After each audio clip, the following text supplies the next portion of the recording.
Hello student, welcome back to our channel. So student, आज की इस वीडियो में जो हम टॉपिक डिस्कस करेंगे इसमें हम बात करेंगे डिफरेंट डेफिनेशन ऑफ इकोनॉमिक्स की। See my previous video where we have discuss about the meaning of economics. So जो सब्जेक्ट हम पढ़ रहे हैं that is statistics for economics. इसके जो फर्स्ट चैप्टर में हमें इंट्रोडक्शन दिया गया है वो इकोनॉमिक्स के रिगार्डिंग है, जहाँ पर हमने प्रीवियस वीडियो के अंदर ये डिस्कस करा कि एक्चुअल में इकोनॉमिक्स क्या होती है। लेकिन अब हम बात करेंगे कुछ जो इकोनॉमिस्ट हैं इनके वी कैन से रिस्पेक्ट में क्या है इकोनॉमिक्स का मीनिंग। मतलब जो डिफरेंट इकोनॉमिस्ट हैं वो अपने अपने अकॉर्डिंग किस तरीके से प्रिज्यूम करते हैं, किस तरीके से व्यू करते हैं इकोनॉमिक्स को।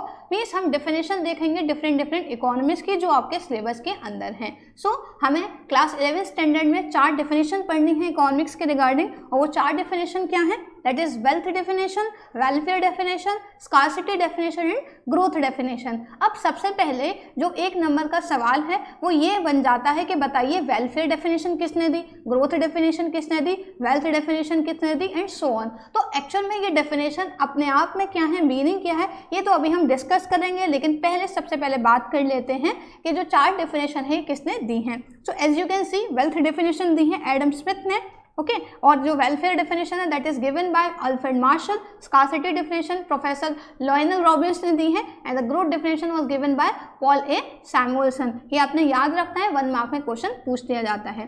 अब हम सबसे पहले बात करेंगे स्टूडेंट वेल्थ डेफिनेशन की जो दी है एडम स्मिथ ने।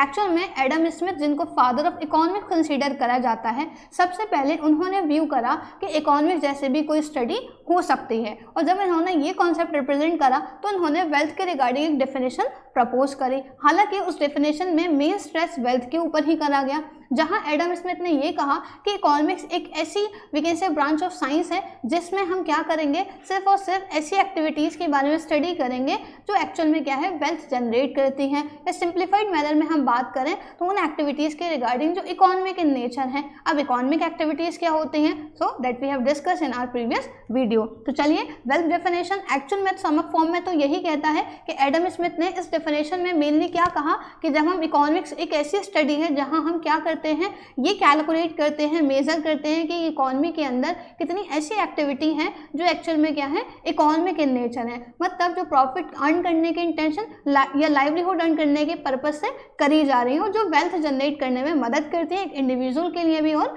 इकोनॉमी के लिए भी। सो वेल्थ डेफिनेशन क्या कहती है? So as you can see that economic is an inquiry into the factors that determine the wealth of a country and its growth। मतलब एडम स्मिथ के अकॉर्डिंग इकोनॉमिक्स एक ऐसी ब्रांच ऑफ साइंस है जिसमें हम इंक्वायर करते हैं, means हम वी कैन से इन्वेस्टिगेट करते हैं या चीज़ें फाइंड आउट करते हैं ऐसे फैक्टर्स के रिगार्डिंग जिससे कंट्री की वेल्थ डिटरमाइन कर सकते हैं और ग्रोथ। मीन्स हम इकोनॉमिक्स में क्या करते हैं, कंट्री में कितनी वेल्थ जनरेट हो रही है एक पर्टिकुलर टाइम पीरियड पर और उस लिहाज से कंपनी कितना ग्रो कर रही है, ये हम क्या करते हैं, ये हम मेजर करते हैं। ओके, अगर हम एग्जाम्पल के तौर पर बात करें तो हम यहाँ एग्जाम्पल के तौर पर जीडीपी का कॉन्सेप्ट ले सकते हैं। जीडीपी क्या होता है? That is gross domestic product, which means कि final value of goods and services जो भी एक पर्टिकुलर टाइम पीरियड में एक कंट्री के अंदर प्रोड्यूस होती हैं उनकी final value goods and services को क्या बोलते हैं, हम ग्रॉस डोमेस्टिक प्रोडक्ट बोलते हैं। तो एक्चुअल में जैसे कि कोई इकोनॉमी कितना ज़्यादा इंक्रीज कर रही है, मीन्स कितना ज़्यादा ग्रो कर रही है, कि हम कैसे मेजर कर सकते हैं कंपनी किसी भी इकोनॉमी के स्टेटस को उसकी जीडीपी से। तो कहीं ना कहीं ये भी तो एक वेल्थ डेफिनेशन को क्या कर रहा है, कॉन्सेप्ट रिफ्लेक्ट कर रहा है। और यही बात एडम स्मिथ ने कही थी कि इकोनॉमिक्स के अंदर से हम सिर्फ ऐसी एक्टिविटीज़ के बारे में पढ़ते हैं जो इकोनॉमी के लिए वेल्थ क्रिएट करती हैं, उसकी ग्रोथ इंश्योर करती हैं। तो सिंपली हम कह सकते हैं कि यहाँ सिर्फ इकोनॉमिक एक्टिविटीज़ के बारे में स्ट्रेस दिया जा रहा है बाई प्रोफेसर एडम स्मिथ थे, ओके, जिनको फादर ऑफ इकोनॉमिक्स भी कंसीडर करा जाता है। हालांकि ये जो कॉन्सेप्ट है वेल्थ डेफिनेशन का, ये डेफिनेशन इन्होंने एक अपनी बुक लिखी थी 1776 के अंदर, जहाँ पर इन्होंने बताया कि एक्चुअल में एक हम जो इकोनॉमिक्स है उसको कैसे ट्रीट कर सकते हैं या इकोनॉमिक्स को हम प्योरली कैसे डिफाइन कर सकते हैं। तो उन्होंने वेल्थ सेंस में इसको डिफाइन करा। तो एक चीज़ याद रखिएगा, ये जो वेल्थ डेफिनेशन है स्टूडेंट, वेल्थ डेफिनेशन ये प्रोफेसर एडम स्मिथ ने जो रिप्रेजेंट करी थी, इसके लिए एक बुक थी and the name of the book is an inquiry into the nature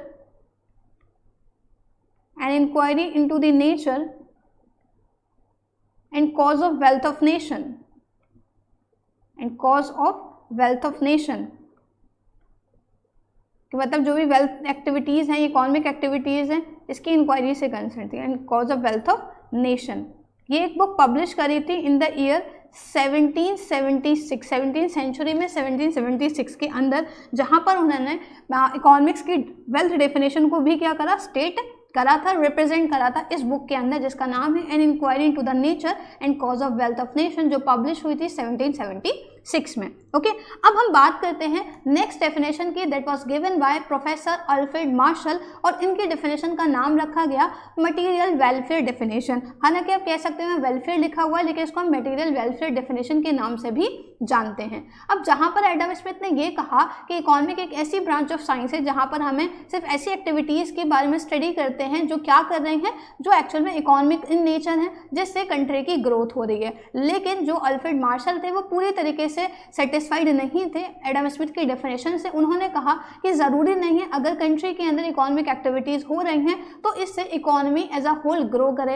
ये कभी कभी इकोनॉमी के डिसएडवांटेजेस भी हो सकते हैं, और ये भी ज़रूरी नहीं है कि नॉन इकोनॉमिक एक्टिविटीज़ जो प्रॉफिटेबल इन नेचर नहीं है या जो we can say profit intention से नहीं परफॉर्म करे जा रही तो इससे कोई भला नहीं हो रहा है। मीन्स व्हाट कि अल्फ्रेड मार्शल ने सिंपली ये कहा कि अगर हम सिर्फ ये मानेंगे कि इकोनॉमिक्स में हम क्या करें, सिर्फ वेल्थ की ही स्टडी करेंगे, इकोनॉमिक एक्टिविटीज़ की स्टडी करेंगे, तो ये कभी कभी डिसएडवांटेजेस हो सकता है इकोनॉमी के लिए। फॉर एन एग्जाम्पल स्टूडेंट, अगर मान लो कि एक्चुअल में क्या है, कोई बहुत ज़्यादा वी कैन से वॉर की सिचुएशन है किसी भी कंट्री के अंदर, तो उससे क्या हो जाता है, जो भी वी कैन से हम कह सकते हैं जो टैंकर्स हैं, गन्स हैं, मतलब जो आर्म्स एंड एम्यूनेशन है, इनकी डिमांड बढ़ जाएगी, इनकी रिक्वायरमेंट बढ़ जाएगी, तो सप्लाई बढ़ाने के लिए प्रोडक्शन करना पड़ेगा, तो इकोनॉमिक एक्टिविटी ज़्यादा हो रही है। लेकिन क्या ये एज अ होल सोसाइटी के लिए बेनिफिशियल है? नहीं। इससे क्या सोसाइटी का वेलफेयर हो रहा है? नहीं। तो लड़ाई झगड़े, दंगे फसाद हो रहे हैं, जंग वगैरह हो रही है, क्या होगा, लाइफ एंड प्रॉपर्टी दोनों का ही नुकसान होगा। हालांकि इकोनॉमिक एक्टिविटीज़ बढ़ रही हैं, ठीक है, किसी एक पर्टिकुलर सेक्टर की।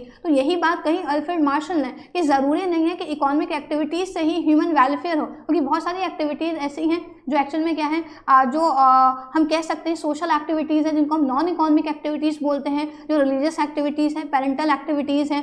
इसके अलावा अगर हम बात करें चैरिटेबल एक्टिविटीज़ हैं, तो ये कहीं ना कहीं इससे भी तो इम्प्रूवमेंट हो रहा है, ये चीज़ें भी तो डेवलपमेंट कर रही हैं। लोग डोनेशन देते हैं, डोनेट करते हैं, चैरिटी कर रहे हैं, तो ऐसे लोगों की मदद हो रही है जो एक्चुअल में क्या है, बहुत बैकवर्ड है, ठीक है, जो एक्चुअल में क्या है, बहुत ज़्यादा पुअर हैं, जो एफोर्ड नहीं कर सकते, तो उनको अलग अलग पर्पज़ से डोनेट कर रहे हैं, अलग अलग पर्पजेस के रिगार्डिंग। तो इससे भी तो इकोनॉमी की ग्रोथ हो रही है। तो यही बात अल्फ्रेड मार्शल ने कही, और इस डेफिनेशन को नाम दिया गया वेलफेयर, क्योंकि यहाँ इनका मकसद था कि हमें सिर्फ ये नहीं देखना कि हाँ कमाई हो रही है इकोनॉमिक एक्टिविटीज़, उससे क्या हमारी कंट्री का उद्धार हो रहा है या नहीं, वेलफेयर हो रहा है या नहीं हो रहा। तो उन्होंने क्या कहा कि इकोनॉमिक्स एक ऐसी स्टडी ऑफ मैनकाइंड है, एक ऐसी स्टडी ऑफ मैनकाइंड है जहाँ पर क्या है, ये हम चेक करते हैं कि जो भी इंडिविजुअल एक्शन या सोशल एक्शन हो रहे हैं ये किससे कंसर्न हो, जहाँ पर हम क्या करें, वेलबींग, जो एक्चुअल में सोशल वेलबींग है, इसको इंश्योर कर सकें, मतलब सोसाइटी एज अ होल का हम वेलफेयर मैक्सिमाइज कर सके। ये वेलफेयर डेफिनेशन का कॉन्सेप्ट था, जो थोड़ा सा कॉन्ट्रेरी है एडम स्मिथ की डेफिनेशन वेल्थ कॉन्सेप्ट से। ओके, मतलब हर एक पर्सन अपना अपना एक कहते हैं ना अलग माइंडसेट है या ओपिनियंस है, तो उसी ओपिनियंस के बेसिस पर क्या करा, डिफरेंट इकोनॉमिक्स ने इकोनॉमिक्स के डेफिनेशन को रिप्रेजेंट करा है।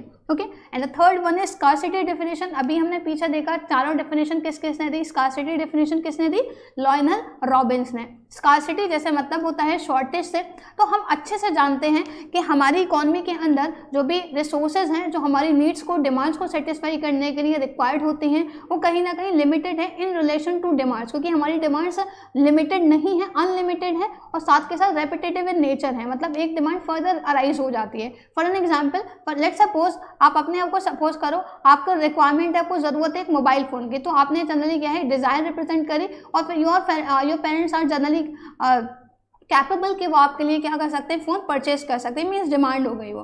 अब आपने एक फ़ोन ले लिया, आपको फ़ोन दिला दिया, अब साल 2 साल के बाद कोई एक्चुअल में क्या है, टेक्नोलॉजी इतनी तेज़ से बदलती है, न्यू सेट्स आते रहते हैं या सीरीज़ आती रहती है, तो अब आपको क्या है, न्यू लेटेस्ट मॉडल का मोबाइल फ़ोन चाहिए, तो आपके पास ऑलरेडी है, बट देन ऑल्सो तो रेपिटेटिव भी है कि पहले भी आपको मोबाइल चाहिए था, 2 साल के बाद कोई नया मॉडल आ गया, आपको न्यू मॉडल चाहिए, न्यू सीरीज़ चाहिए, तो कहीं ना कहीं लेकिन उसको सेटिस्फाई करने के लिए जो रिसोर्स है that is money, in this example example ये तो लिमिटेड है ना, उसके अल्टरनेटिव यूजेस भी हैं, ठीक है। ना सिर्फ पैसा आपके मोबाइल को खरीदने में काम आ रहा है, आपकी पढ़ाई के लिए भी पैसा चाहिए, ठीक है, घर के वीकेंड से जो खर्चे हैं उनको पूरा करने के लिए भी पैसा चाहिए, तो अल्टरनेटिव यूजेस हैं। सेम जो भी रिसोर्सेज और हैं हमारी इकोनॉमी के अंदर, एक्चुअल में वो ऑलरेडी बहुत लिमिटेड फॉर्म है, स्कार्सिटी फॉर्म में है, साथ के साथ उनके यूजेस अल्टरनेटिव हैं, और इसी वजह से जो प्रॉब्लम्स है, सेंट्रल प्रॉब्लम्स वो अराइज होती हैं, that is what to produce, how to produce and for whom to produce. Okay, तो एक्चुअल में क्या है, अब आप माइक्रो इकोनॉमिक्स में कॉन्सेप्ट पढ़ोगे central problems of an economy का, तो इकोनॉमिक एक ऐसी साइंस है, अकॉर्डिंग टू लॉयनल जो हमारे रॉबिन्स हैं प्रोफेसर, उन्होंने क्या कहा कि इसमें हम ह्यूमन बिहेवियर की स्टडी करते हैं, क्योंकि हम जानते हैं इंसान के नेचर को, इंसान के बिहेवियर को, कि जो एंड्स हैं, एंड्स का मतलब क्या है यहाँ पर, एंड्स का मतलब ह्यूमन वांट्स से है स्टूडेंट, एंड का मतलब क्या है, ह्यूमन वांट्स। इन्होंने क्या कहा कि एक रिलेशनशिप है ह्यूमन वांट्स और जो लिमिटेड मीन्स मतलब क्या है, रिसोर्सेज, मीन्स से मतलब क्या है, रिसोर्सेज है, कि एक्चुअल में क्या है, ह्यूमन वांट्स और रिसोर्सेज का बीच में रिलेशनशिप आप निकालें तो क्या निकलेगा कि वांट्स क्या है, वांट्स आर अनलिमिटेड, ठीक है, या wants are we can say more as comparison to resources, ठीक है, हमारी वांट्स से डिमांड ज़्यादा है और उन वांट्स को सेटिस्फाई करने के लिए जो रिसोर्सेज हैं वो लिमिटेड हैं, लिमिटेड के साथ साथ क्या है, अल्टरनेटिव यूजेस भी हैं। तो एक्चुअल में क्या है, स्कार्सिटी को रिफ्लेक्ट कर रहा है कि इकोनॉमी के अंदर ज़्यादातर चीज़ों की स्कार्सिटी है, मीन्स हमारे वांट्स ज़्यादा हैं और हमारे पास उन वांट्स को सेटिस्फाई करने के लिए जो रिसोर्सेज हैं अवेलेबल वो एक तो लिमिटेड हैं, फर्दर उनके अल्टरनेटिव यूजेस भी हैं। ओके, अब ये तो उन्होंने कॉन्सेप्ट बता दिया कि हाँ इकोनॉमिक्स में ये सबसे बड़ी प्रॉब्लम है। अब एक्चुअल में जब हमें ये पता है कि wants are unlimited as comparison to the resources, तो एक्चुअल में इससे एक फर्दर प्रॉब्लम अराइज होती है, that is problem of choice. क्या अराइज होता है, प्रॉब्लम ऑफ चॉइस अराइज होगी। क्या अराइज होगा, प्रॉब्लम ऑफ चॉइस, क्योंकि आपको पता है ना कि जो रिसोर्सेज आपको वांट्स को सेटिस्फाई करने के लिए चाहिए वो लिमिटेड है, then you have to select, आपको चूज करना पड़ेगा कि आप उन अवेलेबल रिसोर्सेज से किन वांट्स को सेटिस्फाई करो, क्योंकि वो अनलिमिटेड है। For an example, let's consider another example. Okay, जैसे बहुत सारे स्टूडेंट हैं जो अपने घर से बाहर रहते हैं, ओके, एजुकेशन पर्पज से बाहर रह रहे हैं, अपनी फैमिली से दूर रह रहे हैं, हॉस्टल्स वगैरह में, तो उनको एक्चुअल में जो भी we can say monthly expenditure के लिए पैसा मिलता है, अब आपको पैसा लिमिटेड मिल रहा है कि आपको महीने पर 3000, 4000, 5000 मिल रहे हैं, लेकिन अब आप उस पैसे का एक्चुअल में क्या है, आपके पास बहुत खर्च करने के ऑप्शंस हैं। तो एक्चुअल में क्या है, अब आप सोच रहे हो कि इस महीने आप क्या कर लो, इस महीने जनरली आपको क्या करना है, आपको अच्छे कपड़े भी लेने, क्योंकि आपके स्कूल में पार्टी है, ठीक है, आपको क्या चाहिए, आपका मोबाइल ख़राब हो गया, आपको मोबाइल भी सही कराना है और फर्दर एक्स्ट्रा पैसे नहीं देंगे, पेरेंट्स उन्हीं में से करना है, इसके अलावा आपकी बर्थडे भी आ रही है तो ट्रीट भी देनी है, सो ऑन। तो एक्चुअल में क्या है, आपके पास वांट्स तो बहुत ज़्यादा है कि आपको ये भी करना है वो भी करना है, लेकिन उनको सेटिस्फाई करने के लिए जो पैसा है वो कम है, then you have to choose कि आपने प्रायोरिटी किसको देनी है। आपको इस महीने मतलब थोड़ा मोबाइल ऐसे ही चला सकते हो, या तो बिल्कुल ख़राब है तो पहले आप उसको सही कराओगे, सोचोगे कि पार्टी अब ड्यू कर दो एंड सो ऑन, तो आपने चूज़ करना पड़ेगा। सेम इकोनॉमी में भी है, तो उन्होंने बताया कि इकोनॉमी में जैसे एक बहुत सिंपल सा कॉन्सेप्ट है कि wants are unlimited as comparison to the resources, ठीक है, because the resources are limited in nature as well as they have alternative uses, so इससे क्या होता है, प्रॉब्लम ऑफ चॉइस क्रिएट होती है। ओके, हालांकि जो लॉयनल रॉबिन्स है उन्होंने सिर्फ कॉन्सेप्ट या जो प्रॉब्लम है उसको सिर्फ सामने रखा, प्रॉब्लम का सॉल्यूशन नहीं बताया। इस प्रॉब्लम का सॉल्यूशन बताया ग्रोथ डेफिनेशन के अंदर, जो पॉल ए सैमुअलसन है उन्होंने अपने डेफिनेशन के जरिए से बताया कि कैसे इस प्रॉब्लम को हम मैनेज कर सकते हैं, और ग्रोथ डेफिनेशन इन्होंने रिप्रेजेंट करी। अब ग्रोथ डेफिनेशन क्या कहती है, ग्रोथ डेफिनेशन का मेन जो वी कैन से मैसेज है वो ये है, according to Paul A Samuelson, कि हम जैसे जानते हैं कि हमारी इकोनॉमी के अंदर जो रिसोर्सेज हैं वो लिमिटेड हैं as relation to unlimited want, तो हमें रिसोर्सेज को इस तरीके से इस्तेमाल करना है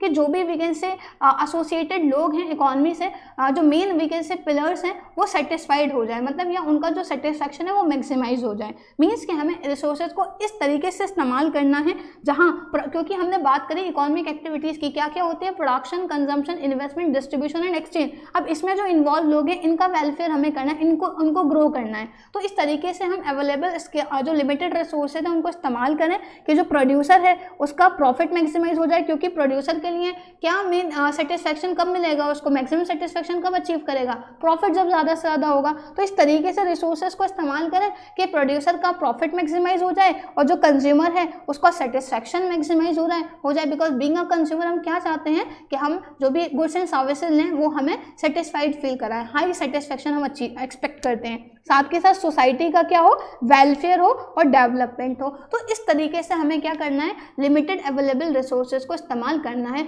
इस लिहाज से हम क्या कर सकते हैं, ग्रोथ इंश्योर कर सकते हैं। हर एक particular we can say party की, प्रोड्यूसर का भी प्रॉफिट मैक्सिमाइज हो जाएगा, कस्टमर का या कंज्यूमर का सेटिस्फैक्शन मैक्सिमाइज हो जाएगा और सोसाइटी का मैक्सिमम वेलफेयर हो जाएगा। तो ये थी ग्रोथ डेफिनेशन जो दी थी पॉल ए सैमुएल्सन ने। मीन्स इस तरीके से इस्तेमाल करना है चीज़ों को, जो भी रिसोर्सेज हैं कि प्रोड्यूसर अपना प्रॉफिट मैक्सिमाइज कर ले, सोसाइटी का मैक्सिमम वेलफेयर हो जाए, कंज्यूमर का सेटिस्फैक्शन मैक्सिमाइज हो जाए। सो स्टूडेंट, ये थी 4 definition according to different economics. हालांकि एक्चुअल में क्या है, इकोनॉमिक्स हम इस लिहाज से सारी वी कैन से फॉर्म में ये एग्जिस्ट करती है, लेकिन अपना अपना बताने का तरीका है। हम देखते हैं कि यस, हम इकोनॉमिक एक्टिविटीज़ को भी रिकॉर्ड करते हैं, वो इफेक्ट करती है इकोनॉमी को, नॉन इकोनॉमिक एक्टिविटीज़ भी, स्कार्सिटी नॉलेज भी, स्कार्सिटी डेफिनेशन भी एंड ग्रोथ डेफिनेशन भी। तो ये चारों डेफिनेशन इंपॉर्टेंट है आपके लिए। एक तो 1 मार्क में क्वेश्चन पूछ देता है कि ये डेफिनेशन किसने दी, साथ ही साथ किसी एक डेफिनेशन को आपको एक्सप्लेन भी करा सकता है। ओके स्टूडेंट, आई होप ये टॉपिक आपको क्लियर हुआ हो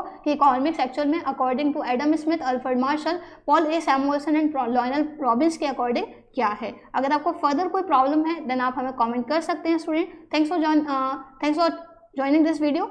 stay tuned for more video student. Thank you.